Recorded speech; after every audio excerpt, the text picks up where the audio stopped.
We can learn a lot about Game Freak's design philosophy over time by examining differences between the mainline Pokemon games. Generation to generation, the Pokemon games make leaping changes, but Game Freak has also been releasing a third game each generation so far that makes a handful of smaller changes, iterating on the first two games and hopefully making the game more cohesive and more fun, and worth paying for. We can learn a lot about Game Freak's values by what exactly changes in these third games. We're talking Pokemon Yellow, Crystal, and now Emerald. Did they fix what was worst about the first two? Did they add more of what was already good? Did they still keep the quest where you waste an hour catching junk Pokemon just to earn an elixir? Welcome. I'm Mothy, Jimothy for long, and I've been playing each of the mainline Pokemon games in release order, paying attention to the incremental changes made each time. Yes, I do realize Fire Red came out between Ruby and Emerald, but the series makes more sense if I cover Emerald right after my Ruby video. My style is a playthrough retrospective that I've been calling Playing X Game as Intended, since nothing in game design is by accident. If the developers give us the Thunderbolt TM early on, maybe that's specifically because we're about to fight a lot of water trainers where it will be helpful. I enjoy identifying those clues and playing into them. In short, I try to solve the problems a game throws at us using the most appropriate tools that the game gives us to handle those problems. These runs are especially interesting for these third games, because anything that has been changed from the base games has very specifically been chosen to either improve the gameplay or give you a reason to spend money repurchasing the same game again.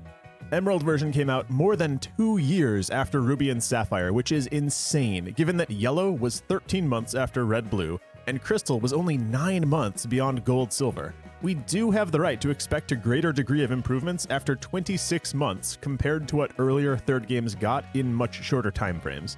So, let's get a run started of Pokemon Emerald and try to answer two main questions. Is Emerald version a meaningfully better game than Ruby and Sapphire, and is it worth hypothetically purchasing back in 2005 if you've already played the prior games from 2003? And there's kind of going to be a subtext for Emerald version of, did this really require 26 months to produce? We begin the run in Little Root Town, saving Professor Birch from not a Poochyena, but a Zigzagoon this time. Crystal version also had some of these superficial changes right at the beginning to make you think that the whole game will be different, and like Crystal, these are going to dry up soon. As with Ruby, I take Torchic to start, and I name this girl Dookie. We've been searching for that someone, and it's Torchic out on the prowl. Now, a lot of commenters get mad that I box my starters, which they haven't seen all my videos because by keeping Dookie I'm only 3 for 6, but I construct my teams for these videos based on looking at the entire game's tough battles. I plan type advantages for the gyms, the rival, and the Elite Four while making sure that I have the HMs covered, avoiding duplicate typage, and striving to utilize key strong TMs the game hands us, and still trying to showcase interesting game content like, for example, NPC traded Pokemon or new evolution methods. Fire is useful against some key Steel-type opponents at the end of the game, and Blaziken is just the one to raise in Gen 3. During my Ruby playthrough, I kept a Zigzagoon on the team as long as I could, who showered me with rare candies and full restores from his pickup ability. I'm sad to report that Pickup got a huge nerf in Emerald version by splitting up the loot table in tiers based on the Pokemon's level. Rare candy cannot be picked up by a raccoon under level 21, but that does not stop me from packing my team with potion factories. This is unironically peak gaming. I got highly lucky on Route 102, and my first encounter here was a Ralts, which we do want to catch for an NPC trade. Then in Petalburg City, we have our first encounter with Creepy Sunglasses Guy, who roams the land spying on young trainers. It's a game-long quest to speak to this man each time he appears. His function is to seed interest in the post-game battle frontier, but until we learn that, these encounters come off really strange. Now it's time for me to get on a soapbox. Let's talk about Pokemon availability here. One of the most interesting things that a third game can do, in my opinion, is shuffle which Pokemon are available when. It gives a very different shape to your run to have Pokemon who were confined to the late game in the previous games, now available to catch early on. Yellow version was very different from Red Blue in this respect, and it made it very compelling to play even right after beating Red or Blue. Pokemon were moved into or out of encounter tables for the Safari Zone and dungeons, and the Game Corner prize Pokemon were changed, and you could get a freaking Machamp from an NPC trade. Yellow version truly had its own strong identity. Crystal version did this less, but they still did an okay job. Several late-game Pokemon were made available sooner, most notably Teddiursa and Fanpie. Key removals, or removal because we're mostly talking about Mareep, also shook up your team. and making the evolution stones available before the postgame opened up some other species as well. Emerald version just didn't bother. For one, it excluded Lunatone and Zangoose just to make sure that any household owning only Emerald plus one of Ruby or Sapphire couldn't complete their Pokedexes, which is a dick move. But worse, it made almost no interesting changes to Pokemon availability. There's no early Numel or Spheal or Bagon. The one change that Emerald made was to bring Marill sooner, starting on Route 104. And specifically because this is the one Pokemon who was rearranged in Emerald version, I took this as canon that the developers want us to run a Marill, so welcome Break Fluid to the team. We can try to guess why they would push Marill. It's an additional water type to help with the first gym, and it's a good carrier for the 3 water HMs. I chose to catch one with the huge power ability, which doubles his attack stat, and lucked into one with an attack raising nature on top, so this normally weak attacker is actually an okay fighter for me. Okay, on Route 104, they swapped the locations of Lady Cindy and Rich Boy Winston. This took 2 years? Some trainer changes were slightly more meaningful. A lot of opponent Pokemon throughout the game had their level decreased by 1, or swapped a functionally similar Manectric for an Electrode, or split a level 12 Geodude into 2 level 10 Geodudes. It's as though they admitted they needed to change the battles, but assigned the task to an intern who couldn't get sign-off to make any real changes, so they just nominally tweaked 60% of the battles to say they did. Okay, on track. I got a Slakoth in the Petalburg Woods. Emerald version did slightly increase the overall game difficulty, so I'm building for power. Welcome the police to the team. What's the saying? With a hammer large enough, everything becomes a nail? Like Ursaring in my Crystal version video, the police is just a big, dumb, normal type attacker who's going to be able to brute force through any tough opponents that I don't have a more strategic plan for. In Rustboro City, in the trainer school, Creepy Sunglasses Man self-identifies as Scott. It's such a mundane name, along with his appearance. This ultra-hard Battle Lord dude is just a stepdad. We get the Cut HM, which goes to the police, and we can trade that Ralts from earlier for a Seedot named Dots. Seedot is still catchable in Emerald, but their encounter rate is 1% compared to Ralts' 4, so this trade has a small bit of value. Then I did what I can to level up my babies prior to challenging Roxanne's gym. I didn't get Dookie to evolve, but I grabbed some levels for Break Fluid before challenging the gym. Even with his low special attack, Water Gun got me pretty far against rock opponents. Note that all the gym leader battles, unlike other trainers, have been meaningfully changed in Emerald version. Roxanne has a bonus Geodude this time, and her Nose Pass now holds an Oranberry for healing, which made this kind of a slog in combination with her use of potions against Break Fluid's weak water guns. After the gym, I gathered up the cut-gated items back in the woods and rescued Pico for Mr. Briny from Team Aqua. Emerald's plot involves both Team Aqua and Team Magma, but it's a little heavier on Team Aqua, so in hindsight, I'm glad that I played Ruby over Sapphire to get a chance to see each team as the main antagonist. Then I returned the Devon goods to Mr. Stone, accepted some fetch quests, and then I spent an hour hunting for a damn 2% Skitty on Route 116 for trade fodder. The Pokemon we receive from trades in Emerald are no prize, but the Pokemon they make us catch to do these trades really are a kick in the pants.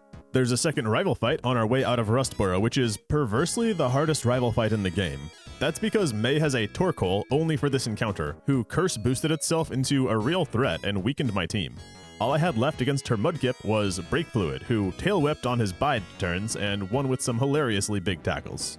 Pokemon Emerald improved the Pokénav, and in doing so brought back the worst mechanic from Gen 2, allowing trainers to randomly call us to say absolutely nothing. But the upside of registering Pokénav numbers with other trainers is that it will show us when that trainer is eligible to be refought. Numbers automatically register with people we battle henceforth, but if we care to backtrack now, there are a handful of trainers that we've already fought on this run whom we can register now. We can also register Mom and Professor Birch if we take a trip back to Little Root Town. Then we proceed to Dewford Island, where I get Silk Scarf for the police. His Truancy ability forces him to take no action every alternate turn, but if we knock out the opponent, we're allowed to switch Pokemon and escape the downside of an idle turn. To that end, I want the police to have the best odds of one-shotting his opponents, which means holding a damage-boosting item and pumping him full of protein. I was slightly worried about challenging the gym here, since the police are weak to fighting, and the others don't have the offense to close out battles quickly, so I did a little grinding in Granite Cave in the dark. I found that grinding here was actually sustainable. 3 Zigzagoons were picking up potions faster than I could spend them, grinding Dookie and Break Fluid up to their evolution levels. That feels like enough to go challenge Brawly. He's got a bonus Metatite this time, and his Makuhita now carries a Citrus Berry.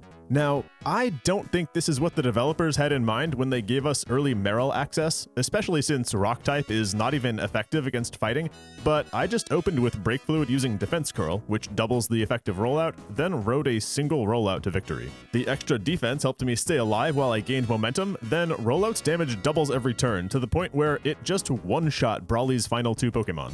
Huge Power Azumarill is actually kind of fun. Granite Cave comes next, where we deliver Steven his letter. Nobody on our team is able to flash yet to light up the cave, but that traded C-Dot can, so I brought Dots along on this little trip. I made the trip back to Rustboro after this for early XP share from Mr. Stone, but that's a little less important in Emerald thanks to the prevalence of double battles that can sort of serve the same purpose. Double battles got way more common and interesting in Emerald version. I enjoyed the introduction of double battles very much when playing Ruby, but I was sad the game only contained a handful of them and opponent teams only ever had 2 Pokemon. Emerald has many more double battles, especially because many single battles can be converted into doubles if you encounter 2 trainers at the same time, like I did with this Tuber battle. They also commonly have 4 or 6 Pokemon, allowing you to persecute one opponent and convert the battle into a 2-on-1 for the remainder. These extra double battles spice up the core gameplay of Pokemon, the battles, significantly, and for me it's the biggest positive change that Emerald version makes aside from the postgame. Now in Slateport, this woman gives us a powder jar, which unlocks a minigame that lets us convert our berries into vitamins indirectly. It feels like they felt the need to add a payoff for berry farming for players who don't give a crap about contests. While I appreciate the sentiment, you'd have to be crazy to spend time growing berries just for powder. Just fight rematches and buy vitamins with cash like a normal person. Handle Team Aqua in the Oceanic Museum. Then as we exit, we get Scott encounter number 3, where he registers his number in our Pokénav. The way he walks at us from off-screen, says something inconsequential, then zips away afterwards is so awkward. Especially because if we enter the battle tent now, he's all, "Oh hey, it's you," even though we just saw him. I've mentioned the Battle Frontier before. It's an elaborate post-game challenge system that can be overwhelming to take in all at once, but they do give us a taste of the action earlier on with these battle tents. It's a good way to ease us in. Instead of having multiple contest halls throughout Hoenn, there's only one in Lily Cove. The rest have been converted into miniature Battle Frontier buildings to familiarize us with challenge battles in different formats. The Slateport battle tent has us choose 3 rental Pokemon of 6 options and take on 3 consecutive battles with that team. You have to be careful to check movesets too, not just species. This Ninjask could be cool, but I'm not trying to win fights with only Fury Cutter.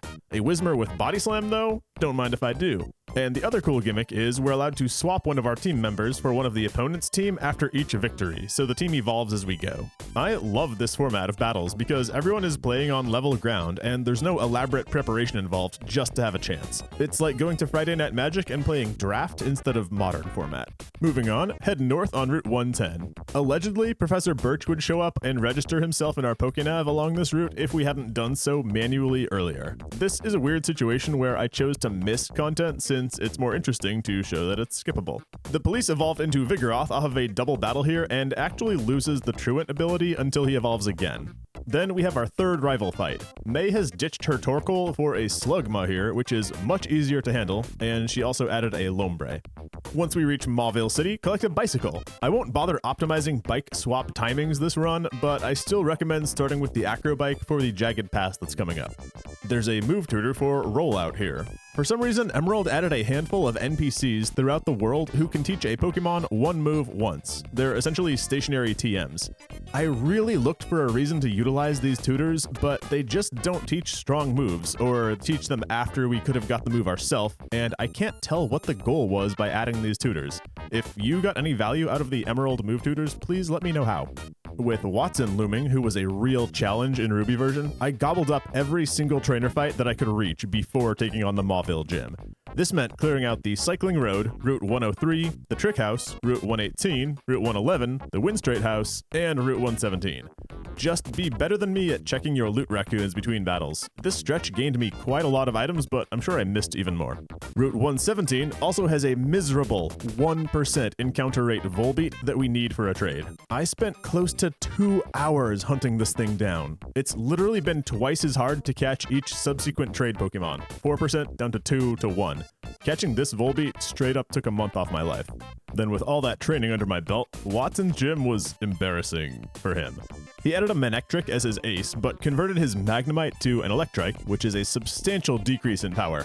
At 1 out of 4, rather than 2 out of 3 steel types, you no longer require a steel solution in order to succeed at the Electric gym.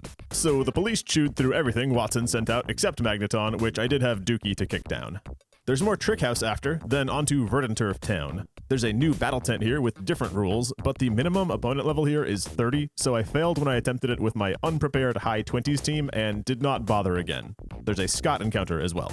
Dookie got Rock Smash and cleared out the Verdanturf Tunnel, then it's up the fiery path to Fall Arbor Town. There is yet another battle tent and Scott encounter here, which is pretty soon after the last one. I attempted this tent as well, but Dig is absolutely overpowered here and it robbed me of several matchups. On Route 114, we visit Lynette's house as before. She gives us a Lotad doll, which is the same gift she gives in Sapphire version. This is one detail that really should have been changed in Emerald to a new third kind of doll. Leaving it the same was lazy. The cutscene in Waterfall Cave is similar to before. Team Magma has forced Professor Cosmo to lead them to the meteorite, with which they abscond to Mount Chimney as Team Aqua arrives, and we all exit without violence. Well, complete the loop back to Mount Chimney to fight Team Magma for that meteorite. The slew of Numels is much easier to handle now that our whole team is not weak to them. Then we fight Magma admin Tabitha, who gained a bonus Zubat for this fight in Emerald, and Magma leader Maxie, who stayed the same. After that, it's down Jagged Pass. This area was rather scant in Ruby, but it's had several new trainers added in Emerald, which marks a positive change. The Jagged Pass pops us out in Lava Ridge Town. In the same way the Lotad doll should have been updated, I also feel that the Why Not egg given by the old woman in Lava Ridge Town should have been updated to a new species, just to surprise players of the previous games. I would have done a Munchlax. Yeah. And the Herb Shop Man's Charcoal is a welcome addition for Dookie to hold. Now, because we took the Acro Bike, we can travel back up Jagged Pass now and fight the trainers who spawned atop Mount Chimney once we reached Lava Ridge Town. It's just some beauties, but a new hiker was added that turns one fight into a double battle. Okay, on to challenge Flannery's gym. Despite Break Fluid being a water type, his low special attack only has him shining against Numels where his moves are good for 4x damage. The police and Dookie do a fine job bashing everything else, until I hit Flannery. In Emerald, she's had a Slugma converted to a Numel, a Camerupt added, and her Torkoal carries a White Herb, which is a nasty trick for undoing the special attack penalty from Overheat. This Torkoal had me countered at every turn. Sunny Day made sad Bubble Beams even worse, Attract ruined rollout streaks, and I even got paralyzed from a Body Slam. Ultimately, I spammed Defense Curl to mitigate Body Slams, then got there on sad trickling Bubble Beams over the course of many turns. But as a reward for his efforts, Break Fluid hit level 34 here, learning Double Edge. This enormously damaging move hits the user with recoil damage. He doesn't get same type bonus, but Break Fluid has the bulk and the high attack to use Double Edge reasonably well. We will keep this on him as his one non-water move as he fills up on HMs. And Flannery awards us the Overheat TM, which of course goes on Dookie. Beating this gym gives us the chance to expand the team for the first time in forever. A key item given by May now allows us to access the desert where I hunt for a Trapinch. This guy, well, Flygon, alongside Altaria, is the second dragon type so far in the Pokemon franchise, who's available early enough to actually be incorporated into a team without crazy grinding. Welcome Josh Allen to the team. He does kind of look like a football. The fossils are still here in Emerald, but they've been placed inside a small dungeon that requires the Mach Bike, so I made the swap out and nabbed the root fossil. There's more Trick House to do, then it's time to fight Dad in the Petalburg gym. This gym has been improved a fair bit, leader aside. In Ruby and Sapphire, the subordinate trainers like to waste the first turn of combat using a stat boosting item, but that usually gave you time to knock them out before it was relevant. In Emerald, they just use Pokemon and movesets that are on theme for their rooms, which makes the fights more compelling. The one-hit KO room, for example, is just a Vigoroth who tries to punk you with a slash crit. By the way, I have Josh Allen holding the XP share, which lets me show off one nice addition in Emerald. There's a little nameplate that shows in the corner when one of your benched Pokemon levels up. Norman himself was made much more fair. 2 Slakings was honestly extreme. One of them has been converted to a Spinda, and he's added a Linoon. He still has his champion Slaking, who gained a Citrus Berry, so his team might have been pretty scary, but by keeping the team small for so long, my levels are higher than his, and I simply reprised the rollout strategy I used on Brawly to sweep Dad. Listen, Azumarill is not the water type that I would have chosen for my team, so I'm just making lemonade out of lemons. Then, as a minor quality of life improvement over Ruby Sapphire, we're taken directly by Wally's dad after winning to his home to receive the Surf HM, rather than being left alone to stumble upon this. Our Petalburg victory enabled rematches across the world for all those trainers that we've been registering in the PokéNav. And this run has a couple of critical tasks that I want to hit now that we can surf. Aside from grabbing some quick aquatic loot, I headed straight to New Mauville to hunt for a Magnemite. On my first play of a new generation, I restrict my teams to using new gen Pokemon in order to better familiarize myself with the batch. But on subsequent runs, everything is on the table. Electric is still nigh required on your team in Hoenn given the prevalence of water opponents, and Magnemite is just too strong considering his excellent Steel-type defenses. Welcome Sparmy to the team. We finally have a real Flash HM user.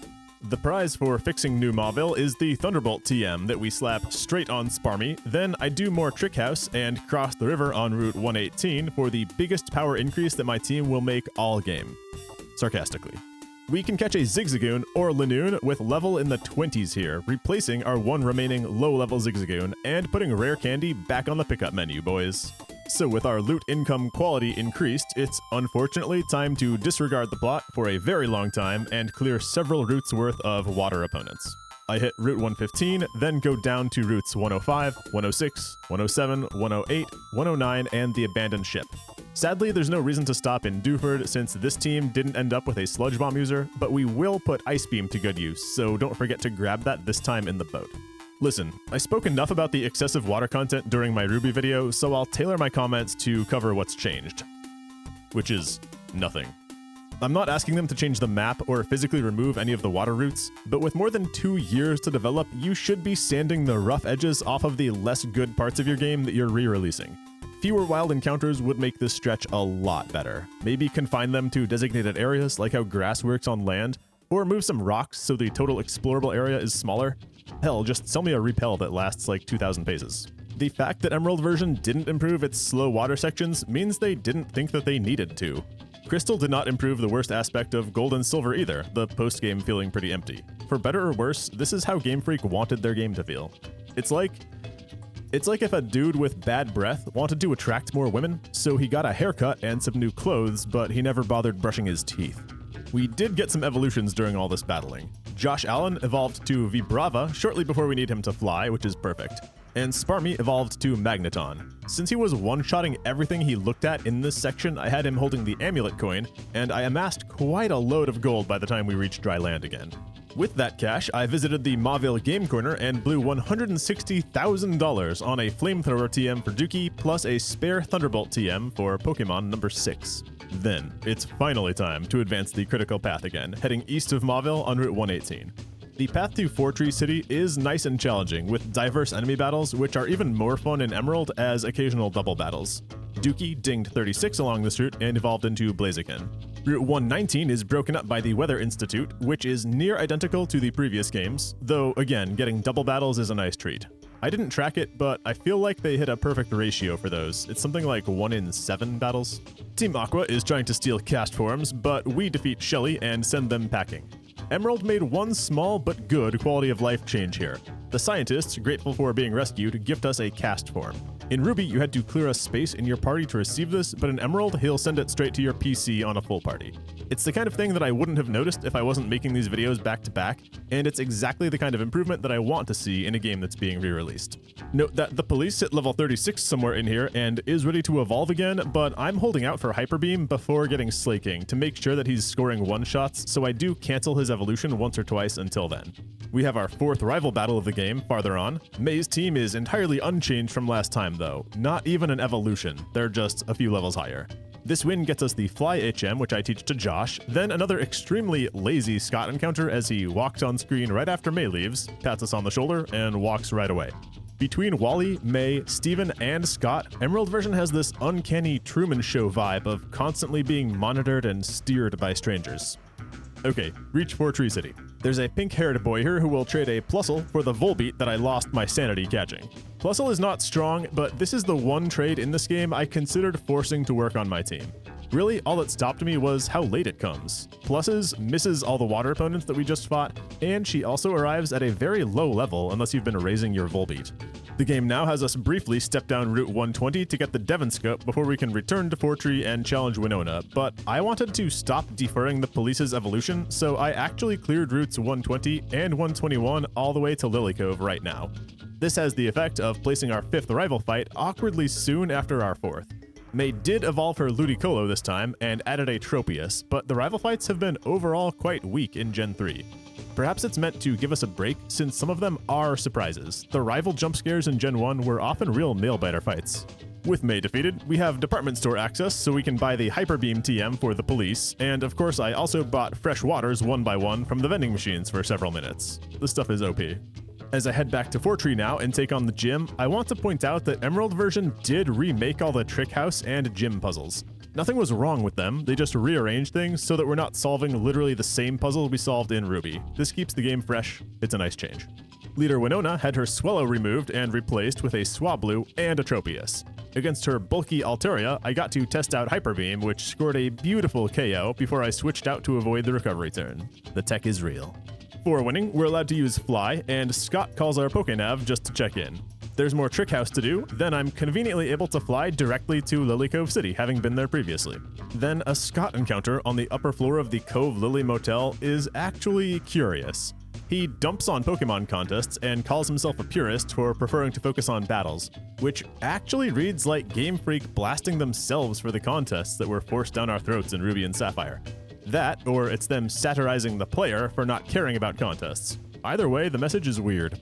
Our next destination is Mount Pyre. Here, I grab a Shadow Ball TM for the police. Same type normal move Hyper Beam is going to do more damage than Shadow Ball, even in ineffective situations, but Shadow Ball at least gives him the option to attack ghosts, which might help in the Elite Four. So far, Emerald has varied from Ruby and Sapphire by giving us an early Marill, nerfing the Raccoon Loot Train, and slightly tweaking the battles. This next stretch, though, concerning the late-game Team Aqua and Magma plot, is where we'll finally get larger differences and really feel like we're playing a different game. Or not, maybe. The peak of Mount Pyre events go slightly differently than Ruby and Sapphire. Instead of the enemy team grabbing an orb and letting us get the other, both teams take an orb and we're just given a key to the Magma hideout that was dropped. Let's go infiltrate. That Magma hideout is a new dungeon in Emerald version that opened up in the Jagged Pass. This dungeon is honestly lazy though. Look at this empty floor and the long straight ledges. We get a fight with Magma admin Tabitha down here, whose levels are severely below our own, then Maxie is at the bottom, reviving Groudon with the blue orb. But Groudon won't be commanded by Maxie. He pieces out to go stretch his legs. After being petrified for a while, can you blame him? Maxie is frustrated at his failure and takes it out on us, but his levels are still a few below ours and this isn't much of a fight. Our next step is the Slateport Harbor, where Captain Stern gives an interview about his seafloor expeditions and tells us about the underwater cave on Route 128. The cutscene of the sub getting stolen in Ruby was a little underdeveloped, so I'm happy to see they gave it a little more dialogue here as Team Aqua drives their sub to their hideout in Lily Cove City. While we're in Lily Cove again, one thing I missed earlier was grabbing the Pokéblock case to open up the Safari Zone. Then continue to the Aqua hideout on the beach. This dungeon is the Aqua hideout now. It was also the Aqua hideout in Sapphire, but it was the Magma hideout back in Ruby, so I feel like you get slightly more value playing Emerald if your first game was Ruby rather than Sapphire, so that you experience this dungeon in both modes. The Master Ball is still here, then the boss fight is Aqua admin Matt, who's a fair bit weaker than Maxie was. It makes sense for lore, but gameplay-wise, I don't think that later dungeon bosses should be easier than earlier ones. Our battle with Matt, our Mattel, did buy Archie enough time to launch his stolen sub for the underwater cave though. Bureaucracy prevents us from pursuing them directly, so let's head down Route 124 to Moss Deep City instead to learn how to dive.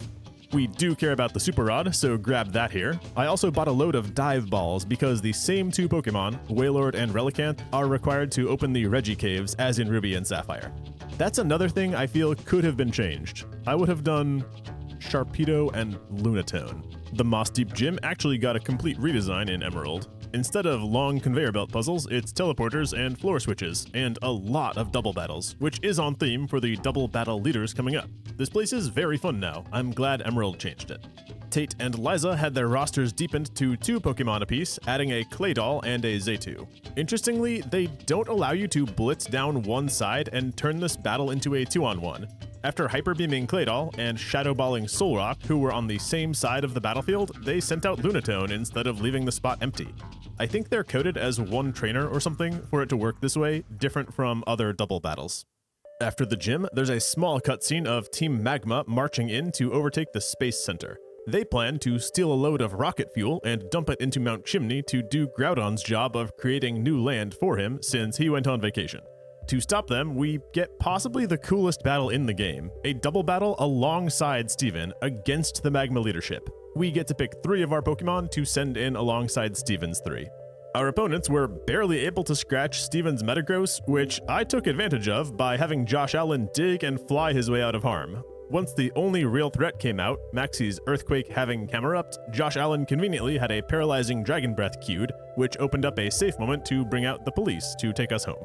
Losing again here causes Maxie to evaluate the morality of his actions, and Steven gives us the Dive HM, unlocking all the remaining water content and our 6th Pokemon. As in Ruby, I took this time to hit routes 126, 127, 128, 129, 130, 131, 132, 133, and 134.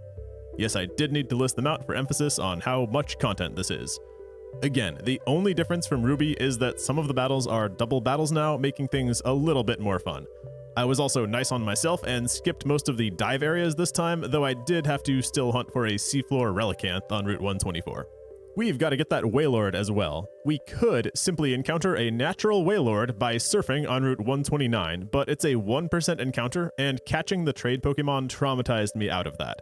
Instead, use our Super Rod to fish in Pacific-Log Town. Wailmers are a 60% encounter here, and by catching one who's level 39 or above, a single rare candy gets us a Wailord, relatively painlessly. Josh Allen finally evolved into Flygon along Route 133. Then, I brought Relicanth and Wailord to the sealed chamber, had Josh Allen dig, and opened up the Reggie content all around the world. Let's go fill our final team slot. The honor goes to Regice, who was seriously tough to catch, even at a sliver of health and paralyzed. After running down my entire ball inventory a few times and having to reload, I ended up catching him in a Pokeball. Go figure. Welcome Denzel to the team. It's Denzel for whom I bought that second Thunderbolt TM and saved Ice Beam. Drake in the Elite Four has moves to punish any ice types that you may send in against his dragons, but Regice is bulky enough that we don't even mind. He's actually a little below party level, so I'm able to start using him right away as I battle up Route 25 to Shoal Cave to grab him Never Melt Ice to hold. Then I did go kill the other Reggies because I usually fight the legendaries, but I am questioning why I bother. Slaying legendaries felt more like beating the boss at the end of a dungeon, the way that Zapdos, Articuno, and Mewtwo are placed in Gen 1. But when I'm entering their cute little houses just to murder them, this feels a little bit more targeted. Emerald did tweak the requirements for opening the Reggie doors though, so that's kind of cool. Okay, so that detour didn't take very long in video minutes, but it's been so many real-life hours since defeating Maxie back at the Space Center. Let's go get back on track with the plot. Away to Seafloor Cavern on Route 128, where Team Aqua is reviving Kyogre. This is a medium-sized dungeon that holds the Earthquake TM that Josh Allen craves, conveniently just after he's done needing dig. Defeat Aqua leader Archie at the bottom, who then shines the red orb to awaken Kyogre anyway. Why did we battle him? Well, Groudon and Kyogre waste no time restarting their planet-threatening feud, and it's much more furious than either team leader imagined. They put aside their differences and head off to investigate, while Steven directs us to Sotopolis City. Pokemon Emerald has a small, neat addition here. During the climate crisis, the department store's rooftop is closed due to the weather. I guess with all this fresh water pouring down, they didn't want me unleashing anymore. So let's go to Sotopolis. Groudon and Kyogre are battling each other, kind of. It's really more of a stare down. But we get an actual animated cutscene for this, which is neat. Steven leads us to the Cave of Origin, where Wallace is laboring to fix the ancient Pokemon crisis and needs our help. Wallace was Sotopolis City's gym leader until, quote, something came up. Do we know what that was? Just a job offer to come be the secret 5th Elite Four member and trick kids? The help that Wallace needs is just for us to tell him where Rayquaza lives, since he thinks it may be able to calm the combatants. I tell him Rayquaza is in the Sky Pillar because I've played Ruby version, but honestly, how are you supposed to know that within the game?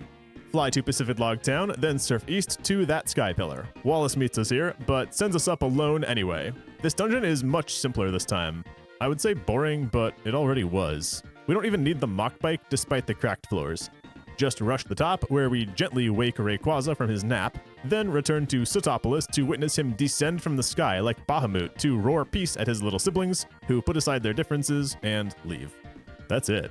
Solving the game's climactic and climatic crisis just involved briefly climbing the Sky Pillar and no big fight with any legendary Pokemon. I honestly prefer how this part goes in Ruby and Sapphire since you get to fight your box art legendary. Maxie and Archie leave to return the orbs, Steven says good job, and Wallace hands us the waterfall TM and stops gatekeeping the gym. Let's go hit that. As a water gym, Sparmy would have pulled far ahead of the team here if I didn't split out the coverage to Denzel. There are a lot of subordinate trainers here. Juan is the new leader here, who was the leader in the past, then abdicated to let Wallace lead, and has returned now that he had his mysterious, compelling reason to make a comeback. Juan's team is moderately different from Wallace's. Seeking became a Crawdaunt, and what was a Milotic is now a Kingdra. Kingdra, whose only weakness is Dragon, and who was really unfair for Claire to run in Generation 2. Here, they've even given it Ice Beam to screw over anyone trying to exploit its Dragon weakness. So I used the police instead to blast this unfair thing into tomorrow. There is a lot of value in raising a gigantic beefcake normal type in these games for times like this when the opponent cheats with no weakness Pokemon. Sootopolis City has more content for us after the gym. Returning are the two men arguing over which Pokemon is bigger, but they've changed the species in Emerald. They want us to catch a high IV Lotad and a Seedot. Well, Seedot is a 1% encounter, so this quest, which still rewards only an elixir for doing it, is absolute troll behavior from Game Freak. Fortunately, the Seedot we traded for at the start of the game does qualify, so I complete half of the quest. But I'm not catching a Lotad, these quests are terrible. A Black Belt gives us the Brick Break TM that marks our final power boost for Dookie. Then we've got some errands to run. I caught up on Trick House, then headed to Meteor Falls for a few reasons. One, it has the Dragon Claw TM for Josh Allen, which is a nice power boost over Dragon Breath. Two, we can catch Bagon for trade in the same small room at a generous 25% encounter rate. The only trade catch in this game that is not totally miserable. Bring that Bagon to this smug rich boy in Pacifidlog Town who trades you his Horsey. After the 8th gym, and well after you've raised your own water type. They don't even dignify it by letting it be a Seadra holding a King's Rock. I actually don't comprehend why they bothered including NPC trades and then just taking a massive hit on the entire set of them. Well, we're approaching the end of the game, so I converted my pile of cash into vitamin purchases for the team. Then it's on to Evergrande City. Scott is in the Poke Center cheering us on for the Elite Four, and we proceed into Victory Road. Wally actually attacks us near the entrance here instead of on the way out, which is a clever switch up, though his team is exactly the same. As we do the rest of the dungeon, let's keep with tradition in these videos and give the team a performance review as we head to the Elite Four. Dookie has been very strong the whole game. There are a lot of targets for a fighting type in Gen 3. Fire, not as many, but we do want fire against some steel types that are still coming up. Break Fluid went way better than expected. Rollout trivialized some early gyms, and then once he became a water HM slave, he still does pretty good double edge damage. He does not one-shot anything though, so the recoil damage will add up as opponents start to use multiple full restores, which means more recoil damage. The police really took until evolving and getting Hyper Beam to become strong, but now he's extremely fun to use for blowing holes through bulky opponents. I called Ursaring boring for having a similar role in my Crystal run, but something about abusing switch-outs to avoid the truancy downside is delightful. Josh Allen has actually not been amazing. His stats are well-rounded, which in practice means that neither his Earthquakes nor his Dragon Claws are particularly strong. He's still a more interesting flyer than most other options though. Sparmy is a one-trick pony, but he's extremely good at that one trick. He's even strong enough with a magnet in hand to one-shot neutral matchups a lot of the time. And Denzel does not have amazing offense, but he's very defensive and can survive the extra turns he needs to score victories. Also, he's cool looking and he makes a fun noise like one of those tubes when you send him out. Okay, let's challenge the Elite 5. Sydney, the Dark User, is our first opponent. Dookie fails to one-shot his Mightyena thanks to Intimidate's attack drop, but weirdly gets there on a neutral Flamethrower next turn after Sydney full restores. Shiftry goes to Denzel for a one-shot Ice Beam. I really had to look for uses for Break Fluid in the Elite 5, so I let him double-edge the Absol. Unfortunately, this took 2 turns. If I was smart, I would have led with Surf so that a second turn double edge would skirt the Citrus Berry heal. Cacturn goes to Dookie, and Crawdaunt goes to Sparmy for a very clean first win, aside from all of Break Fluid's self-harm. Phoebe's next with ghost types. I would love to use the police on her Dusclopes, but the first one knows Protect, which actually totally ruins Slaking by being immune on all of his active turns. I had Sparmy bolt this down. She went right into the other, whom I did give to the police because this one does not know Protect. Her Bannet sets up a Grudge, which actually was harmless for Josh Allen because we don't need the rest of his Crunch PP after this fight. Sableye went to Denzel, which took a few turns and blew a full restore, and Bannet 2 went to Josh again for Earthquake. With fewer one-hits, this fight had me healing up a lot afterward, but it was still a pretty clean victory. The third opponent is Glacia with her Ice Pokemon, but actually her mostly Water team. Sparmy bolts her Celio out of the gate in one move. She turned right to Walrein, so I sent Denzel hoping to resist her attacks as I bolted for a few turns. But Fate had something silly in mind. Walrein used Sheer Cold. Sheer Cold, which somehow connected and one-hit KO'd a Pokemon made of ice. It's so funny that I'm not even mad. But I did retaliate with the police, who has an effective one-hit KO move of his own. Next was a Glalie I allocated to Break Fluid for double edging, then another Celio that Sparmy trivialized. For her final Glalie, I had fun with it and let Dookie use Overheat for Overkill, and that's 3 opponents down. The fourth opponent is Yawn, the Dragon Trainer Drake. Denzel's Ice Beam and Josh Allen's Dragon Claw are my secret weapons here, but I can't cover 5 opponents with just that, so I stretched my team to cover the rest. Sparmy used ineffective Thunderbolts against the leading Shelgon and still got there in 2 turns. I'm grateful that this baited him right into Salamence, probably because it knows Flamethrower, so I sent in Denzel. A Rock Slide from Salamence leaves me in the danger zone, but one Ice Beam is enough to take out the big, scary champion of Drake. Then it's my Flygon against his. Dragon Claw is stronger than his Dragon Breath, but his has added Paralysis, and he uses a full restore. Josh had to keep up pressure, but eventually he gets in for the touchdown. Fourth was his Altaria, a pretty bulky Pokemon, so I just used the police's cannons to delete it. Drake's last was my nemesis, Kingdra. I used Break Fluid to turn Drake into Fluid. Kingdra Body Slammed to paralyze me, but took off turn 2 to Dragon Dance, which gave me the opening to double edge a second time and secure the victory. After healing up, it's time to face the champion, who has changed from Steven to Wallace in Emerald version. It's the first time that a third game has changed any of the Elite 5 members, which I think is a nice touch. Wallace never addresses the mysterious incident that caused Satopolis Gym's leadership to change, but he respectfully challenges us to a battle for worldwide supremacy. He leads with a Wailord that Sparmy amazingly gets in 1 considering its high health pool. He changes into Gyarados, who tries to bait electric types by knowing Earthquake, so this is basically the main reason that I wanted Regice to know Thunderbolt. I lose Denzel to Tentacruel next, before finishing him off with Sparmy. A smarter man would have just had Josh Allen Earthquake here to exploit the poison type. I don't have any grass on the team to punish Whiscash, so I send in Break Fluid and get edging. Unfortunately, his Earthquake crits, meaning Break Fluid edges too hard and knocks out both Pokemon. Ludicolo is 5th, and the police sought reaching for its weapon, so he blasted it down without hesitation. Then I goofed up and got Josh Allen a concussion against Melodic's Ice Beam, but my overpowered favorite Sparmy is able to Thunderbolt the rest of the way for our 6th knockout and Pokemon League champion status. And now the real Pokemon Emerald begins. There's no time to enjoy our Hall of Fame and credits. We've got a deep postgame to cover. The big criticism I had for Crystal version is that it didn't add meaningful content where it was needed the most in the postgame. Well, I'm not burying the lead. Emerald has a very strong postgame that centers around the Battle Frontier, a large new island full of special battle challenges. We'll get there, but I will start by covering the smaller, fiddly postgame content. Dad gives us the ferry ticket, and a news report on TV spawns Latios or Latias to roam the world. Which one is actually our choice based on the color that we report having heard on TV. Professor Birch upgrades our Pokedex, and Scott calls us to further encourage us to take a ferry ride. If we do, he meets us on board and officially invites us to travel to the Battle Frontier next time we take a ferry. Clear out the cabins on this ride for XP first, of course.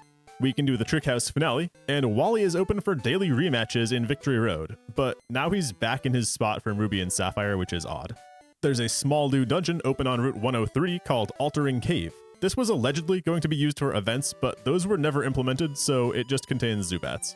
The Trainer Hill is now open on Route 111. This is another sort of mini Battle Frontier building like the battle tents have been, but it's weird how this one only opens up in the post-game, right as we get access to the actual Battle Frontier. I feel like this place either could have been incorporated to the Battle Frontier, or just not created.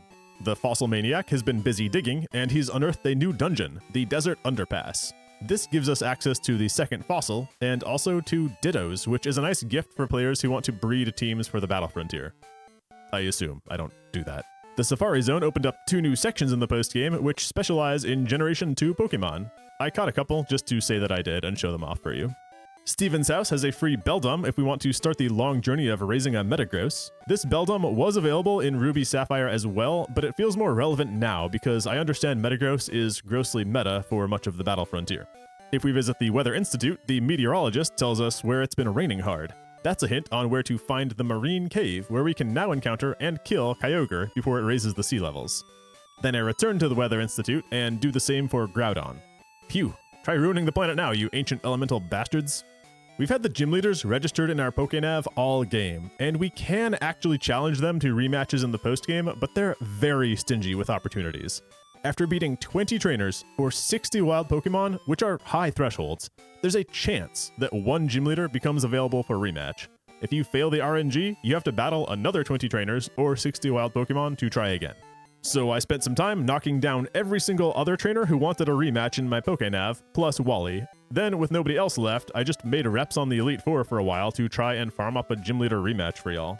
This served another purpose at least, because similar to Red in Gen 2, we can now fight Steven as an Uber boss up in the Waterfall Cave.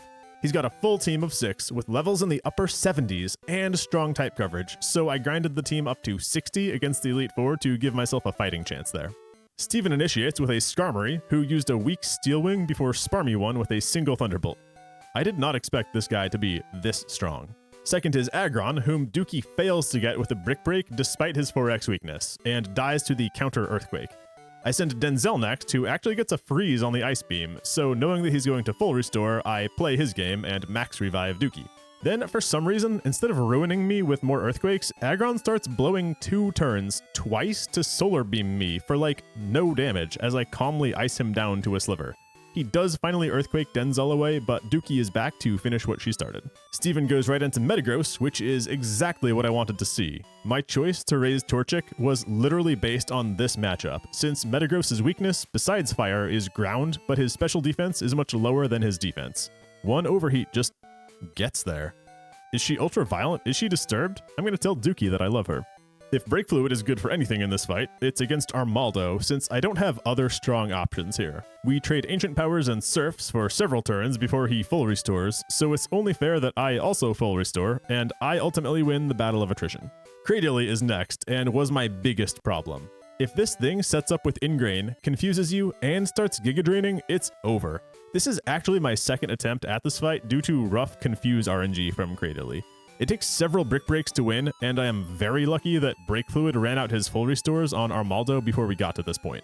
Steven's final Pokemon is Claydol, which the police sadly doesn't fully kill in one Hyper Beam. And yet, Claydol only tickles me on the counterpunch, so I'm very healthy to Shadow Ball for the victory. And with that, I've done every single possible scrap of content in the game except the Battle Frontier. It's time to finally see what all the hype is about. I'll admit, I've been intimidated by going here after the build-up that I've been hearing about from other creators and fans. And still none of the gym leaders want a rematch, so... Right away, 4 NPCs and Scott get down to business welcoming us to the Battle Frontier and explaining pages and pages of rules. Don't get me wrong, we need these tutorials for such a complex area, but the utilitarian efficiency of this place feels out of touch with the rest of the game, which is rather relaxed. The island itself suffers from DLC location syndrome, except this isn't a DLC. The Battle Frontier is just some weird island we're supposed to believe was here the whole time, full of nameless, soulless NPCs taking the ultimate Battle Frontier challenge, despite it only being us, May, and Wally in the whole world who were on the Pokemon League challenge. At the minimum, I think pre-populating some of the leaderboards with fake trainer names would have lent a lot of soul to the Battle Frontier, the way that old score-based Nintendo and Sega games would ship with a bunch of scores on the cartridge already to beat on the high score table. So I just called the island soulless, but it's not without its charms. Each of these 7 challenge buildings is thematically different, including a stone pyramid and a giant Seviper. I appreciate the effort Game Freak put into making each facility feel different. Considered on the whole, they're tacky, but it gives a sort of theme park vibe which works fine. And I appreciate the fun little details on the island, like this shimmying Sudowoodo we can water to fight, and this cave full of Smeargles. There's also our 4th and final NPC trade of the game. A woman in a shack will trade her Meowth for the Skitty we caught eons ago. I'm done complaining about these. Post-game Meow, yeah, I love it. There are 2 old women with big menus of moves that they can tutor at the cost of many battle points, which we earn by winning challenges here on the island. Unlike the free tutors throughout Hoenn, these ladies have some more interesting options. Rock Slide stands out to me as a nice offering, since many rock types in this game are only given ancient power naturally. We also get a few battle points by talking to Scott one final time here on the island. This is the end of the Talk to Scott all game quest, and we get a whole 3 battle points from talking to him the maximum number of times possible. Now, I'm not going to cover all of these battle facilities. You can earn a gold star by mastering each facility, which usually takes a lot of effort and a few dozen victories. There are plenty of excellent videos by other creators giving full guides on earning these gold stars, and even speedruns of it. But I'm down to at least tackle the Battle Factory, which is just a larger version of the Battle Tent we beat in Slateport, the one where you rent 3 and swap between battles, because that one doesn't take any special preparation. You have to win a streak of 7 battles in the Battle Factory 6 times in order to earn the gold symbol. As someone who really hasn't dabbled in competitive Pokemon, I feel like this facility actually helped me get used to the concept. It had me looking up what different berries do when selecting Pokemon, learning how new abilities work, and in battle I was using strategies the campaigns never asked of me, like Calm Mind baton passing and actually using Curse. I know, this is all entry-level stuff that my Pokemon veteran fans are probably making fun of me for, but I can say for anyone else uninterested or intimidated by the competitive scene that the Battle Factory is a nice way to get familiar with some of the concepts, even though it's PvE. Y'all don't need a summary of my runs here, but I'll talk about some highlights. My favorite rental was a really beefy Umbreon holding leftovers who could toxic and confuse opponents, spam double team, and just wait out victories. And on my 6th streak, the final one, the starting rental options were pretty questionable. I took a Glass Cannon Gardevoir, a Salamence with awful moves that I spent the whole run desperately trying to replace, and a Marowak with 568 attack thanks to its thick club who ended up being my all-star. This Marowak stayed in front spamming Bone Meringue every fight and was often good for 2 knockouts alone thanks to raw offensive bone power. Even against the end boss, he handled both Aggron and Granbull, and I earned my Battle Factory gold symbol. A person could easily spend dozens of hours here breeding perfect teams and conquering the other 6 facilities. I had a great time with what I experienced. The Battle Frontier doesn't fit too well inside the world, but if we forgive that, it's an excellent addition to Gen 3. And after all that, still no gym leaders wanted to battle me again, so I'm making that the game's problem and not my own, and officially calling this playthrough of Emerald version concluded. Phew, what a long and fun video game. For the first time in the franchise, Emerald added a deep and compelling postgame, which is such a big reason to play Emerald over Ruby and Sapphire that it eclipses a lot of other pros and cons. But a Mothi video is not going to just sweep everything else under the rug. I don't think I'm capable. So let's talk about the other differences too, and evaluate everything that Emerald did right and wrong over Ruby and Sapphire. More double battles was a huge increase to the overall fun of the game. They're spread evenly across the whole game, and you can even opt out and play many of them as single battles if for some reason you hate the system.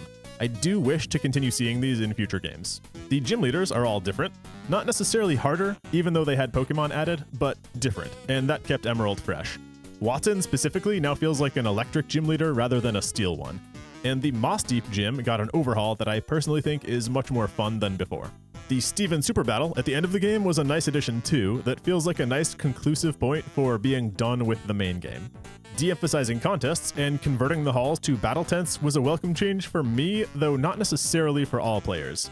This did kill off some of the contest ecosystem, so Ruby and Sapphire might be the better games if you want to play contests.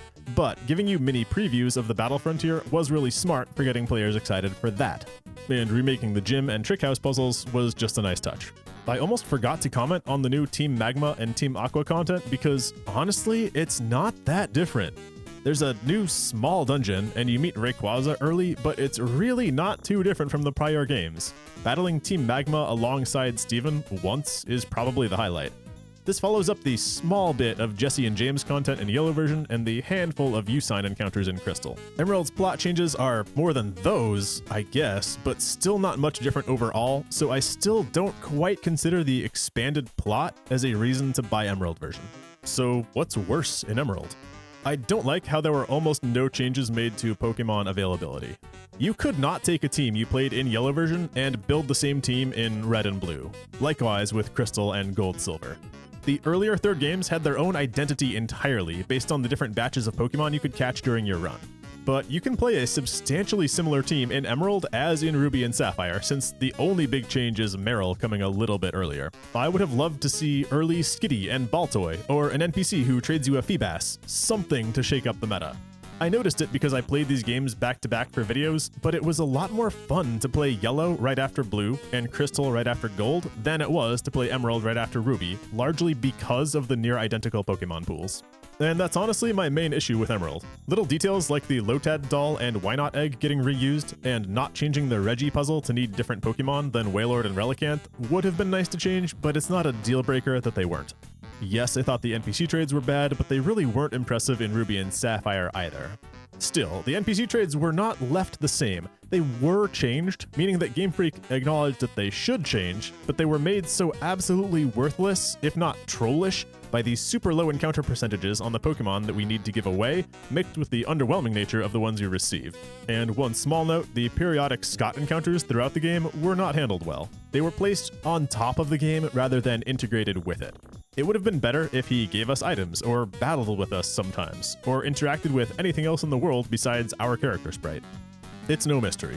Overall, I think Emerald is a huge improvement to Ruby and Sapphire, and it is worth buying back in 2005, even if you had mastered the other games. But that's almost entirely thanks to the Battle Frontier. Without that, the extra double battles would be the majority of the upside, and I would say save your money. Thank you, kind viewer, for watching another long Mothy vid. It felt nice to return to Pokemon, though these certainly exercise my brain more strenuously than my other recent narrated playthroughs. Please do hit the good buttons if you enjoyed what you watched. I am truly grateful for any help y'all want to give me in expanding my little channel, and I'm doing everything I can to hit 50,000 subs before the year ends. Thanks especially to my patrons who keep this channel afloat even when I release experimental videos. I'm Jack, and y'all are my Rose, in an alternate timeline where Rose allows Jack to float on the door with her. We've got a friendly Discord called The Mothia that we'd love to have you in, and I stream once a week if you'd like to keep in touch between uploads. Links for those are below. Until next time, vaya con Dios.